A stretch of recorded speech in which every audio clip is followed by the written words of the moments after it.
Hello everyone. Today in this video we will see theoretical and practical information about total count of red blood cell. Is also known as erythrocyte or RBC blood cell count.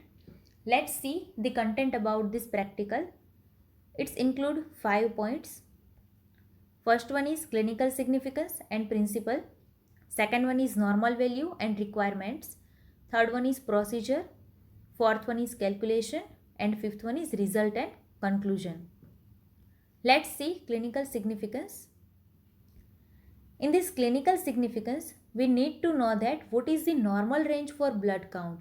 So, normal RBC count would be in men, that is 4.7 to 6.1 million cells per cubic mm, and in women, that is 4.2 to 5.4 million cells per cubic mm. At the birth, total RBC count varies from 16.5 million to 7.25 million per cubic mm. There is a steady decline after a few hours, and at the end of 15 days to 1 month, there is a slow rise to normal values of adult level. Then what happens if total RBC count is high? A high RBC count may be a result of hemoconcentration due to burns, cholera, etc. Then in central cyanotic states, as seen in chronic heart disease, condition of decreased lung infection such as emphysema. Here emphysema is a lung condition that causes shortness of breath, and in people with emphysema the air sacs in the lungs are damaged. Then third one is in polycythemia. Polycythemia is a type of blood cancer. It causes your bone marrow to make too many red blood cells. Then decrease in RBC count is observed in old age, in pregnancy, and in group of disease classified under anemia. Anemia is a condition in which number of red blood cells or the hemoglobin concentration within them is lower than normal. And principle of total RBC count. Very large number of red blood cells are present in the blood specimen. Practically counting this amount of red cells directly under the microscope is highly impossible.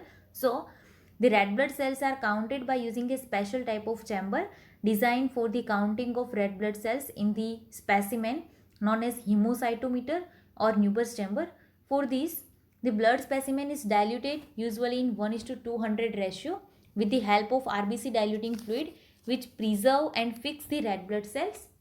Then after diluting the specimen, the content is charged on hemocytometer or Neuber's chamber, and the cells are counted in the area specific for the RBC count.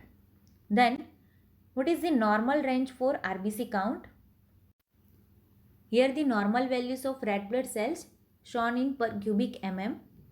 In newborns, that is 4.1 to 6.1 million. In children, that is 3.9 to 5.3 million.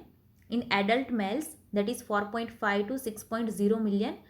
In adult females, that is 4.2 to 5.0 millions, and it slightly decreased during the pregnancy.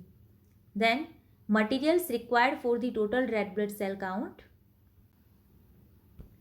Here RBC pipette is a graduated pipette that gives the dilution of 1:100 and 1:200, and you can see that it is 2 marking at the bottom as 0.5 and 1, and the top of the pipette is marked 101. It is a round shaped bulb which contains the red bead to mix the blood specimen and diluting fluid. On the top, a rubber tube is attached to the pipette for sucking the blood specimen and diluting fluid. Then pricking apparatus, which include lancet, then cotton, and then spirit.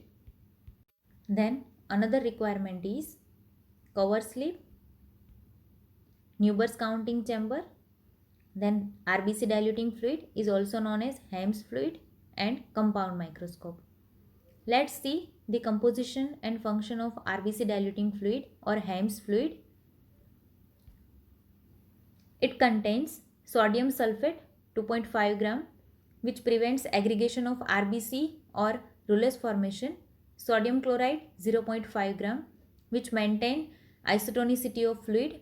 Then mercury chloride 0.25 gram, which act as an antibacterial, antifungal and preservative.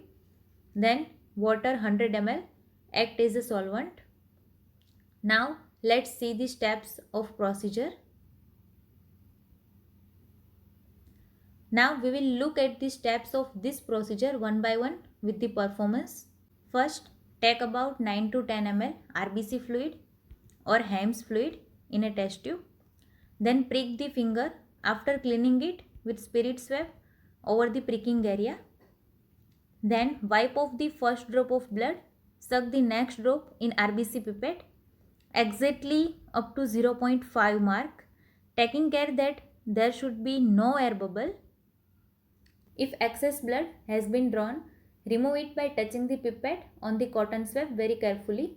Then wipe off the blood sticking around the tip of the pipette with cotton swab. Now suck the Haems fluid in the pipette up to mark 101. Then mix the blood and diluting fluid in the pipette by rotating the pipette horizontally between your palms. Then take the Newber's chamber or hemocytometer and clean it using a swab or gauze piece. Similarly, clean out the cover glass and place it over the grooved area of hemocytometer. Now put the RBC pipette, mix the solution present in it again and then discard 1 to 2 drops from the pipette before charging the Newber's chamber. Then generally press the rubber tube on the RBC pipette so that the next drop of fluid is in hanging position and touch the tip of the pipette with the hanging drop against the edge of the cover slip, making an angle of 45 degree approximately. Then allow a small amount of fluid from the pipette to fill into the chamber, which occurs by the capillary action. Do not overcharge the chamber and there should be no air bubble in the chamber. Then wait for 3 to 5 minutes to settle the cells in a chamber. Then put the charged Newber's chamber under the low power of microscope.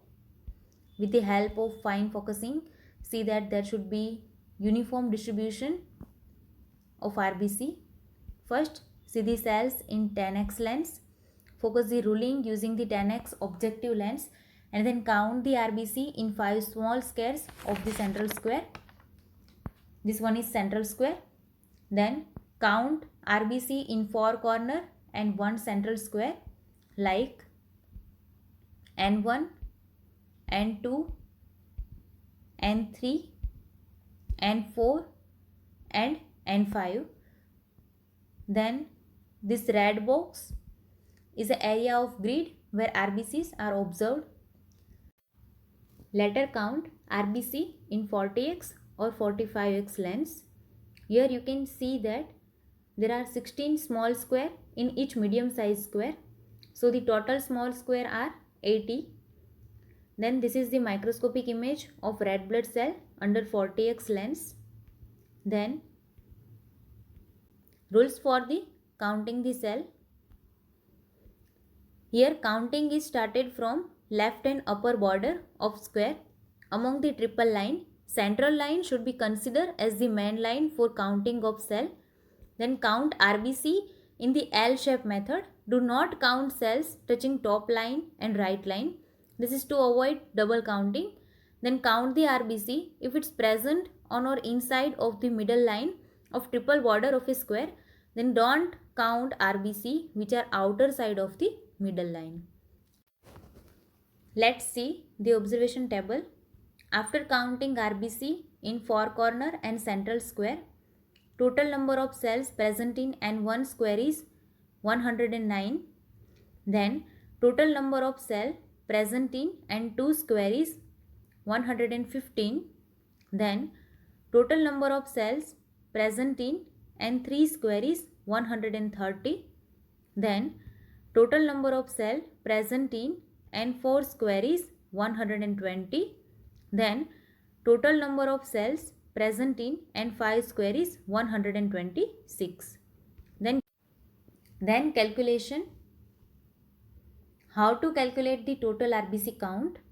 After counting the cells under the microscope, we know the number of RBC in 5 square of the central square. Let's consider it as a n number of cell. So equation for the total number of RBC is equal to N1 plus N2 plus N3 plus N4 plus N5. Then put the value of N1, N2, N3, N4 and N5.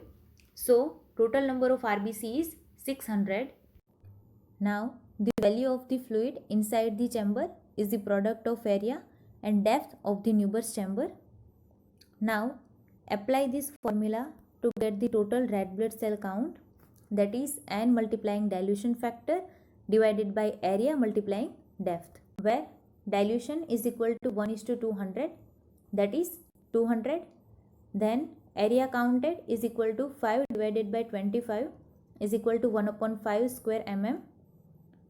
You can see in this image the central area is the 1 square mm, which is divided into 25 parts. So area is 25 square is equal to 1 square mm. Out of this 25 squares, the RBC are counted in 5 squares. So the area of 5 small square is equal to 5 divided by 25 is equal to 1/5 mm. Then the depth of the Newber's chamber is 0.1 mm. You can see in this image. So the depth is 0.1 mm. Next, put this value in this equation. So total RBC count is equal to 6.0 into 10⁶ cells per cubic mm. So result is that the total count of RBC is 6.0 into 10⁶ cells per cubic mm in blood sample, which can be estimated by using hemocytometer. Then conclusion is that the amount of RBC in a blood sample is in normal range, so person is not suffering from any disease. So that's all about total count of RBC. Thank you everyone. If you have any question regarding this practical, please write them in the comment box.